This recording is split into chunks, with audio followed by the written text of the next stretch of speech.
அனைவருக்கும் வணக்கம். 3 முடிச்சு சீரியலில் இன்றைக்கி எபிசோடில் என்ன நடக்குதுன்னு தான் இந்த வீடியோவில் பார்க்க போகிறோம். வீட்டில் அருணாச்சலம் சாப்பிடாமல் இருக்கிறாரு.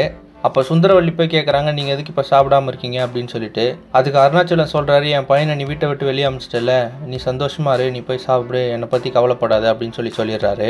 உடனே சுந்தரவல்லி சொல்கிறாங்க, உங்கள் பையன் ஏசி இல்லாமல் 2 நாள் கூட இருக்க மாட்டான், நாளைக்கு காலையிலே வீட்டு வாசலில் வந்து நிற்பான் பாருங்க அப்படின்னு சொல்கிறாங்க. அதுக்கு அருணாச்சலம் சொல்கிறாரு, என் பையனை நீ இன்னும் புரிஞ்சிக்கவே இல்லை, அவன் பொண்டாட்டிக்காக என்ன வேணாலும் பண்ணுவான் அப்படின்னு சொல்லிடுறாரு. இன்னொரு பக்கம் சுரேகா வீட்டில் கண்ணு முழிச்சிட்டாங்க. அப்போ சுந்தரவல்லி போய் கேட்குறாங்க, உன்னால் இப்போ பேச முடியுமா, நடந்த விஷயத்தெல்லாம் சொல்ல முடியுமா அப்படின்னு கேட்குறாங்க. சுரேகாவும் என்னால் எல்லா விஷயத்தையும் சொல்ல முடியும் அப்படின்னு சொல்லிடுறாங்க. அப்போ சுந்தரவல்லி கேட்குறாங்க, நீங்கள் காணாமல் போன அன்றைக்கி என்ன ஆச்சு அப்படின்னு சொல்லிட்டு. அப்போ சுரேகா சொல்கிறாங்க, யாரோ ஒரு லேடி கால் பண்ணி ரஞ்சித் நல்லவன்னு சொல்கிறாங்க, ரஞ்சித்தை பற்றின எல்லா டாக்குமெண்ட்டும் எங்ககிட்ட இருக்குது, நீங்கள் வாங்க அப்படின்னு சொன்னதுனால நாங்கள் போய் பார்த்தோம், அவங்க ஒரு கச்சீஃப் கொடுத்தாங்க, அதில் மயக்க மருந்து இருந்தது, அதில் ஃபேஸை துடைச்சது நான் மயங்கி விழுந்துட்டேன் அப்படின்னு சொல்கிறாங்க. அதுக்கப்புறமா சுந்தரவல்லி ஹரிதாக்கு என்ன ஆச்சுன்னு சொல்லி கேட்குறாங்க. எங்களை அடைச்சி வச்சுருந்த வீட்டிலேருந்து நாங்கள் ஹரிதாவை எடுத்துகிட்டு போய் வீட்டில் விட போகிறோம் அப்படின்னு கூட்டிகிட்டு போனாங்க, அதுக்கப்புறம் நான் ஹரிதாவை பார்க்கவே இல்லை அப்படின்னு சொல்கிறாங்க.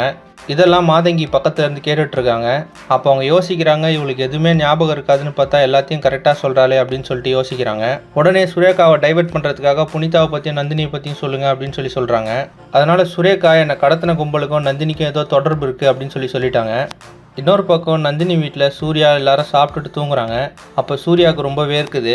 அதை பார்த்து நந்தினி, வேர்த்தா சூர்யா ஏஞ்சிக்குவாரு அப்படின்னு சொல்லிட்டு அவருக்கு விசிறி எடுத்து வீசுகிறாங்க.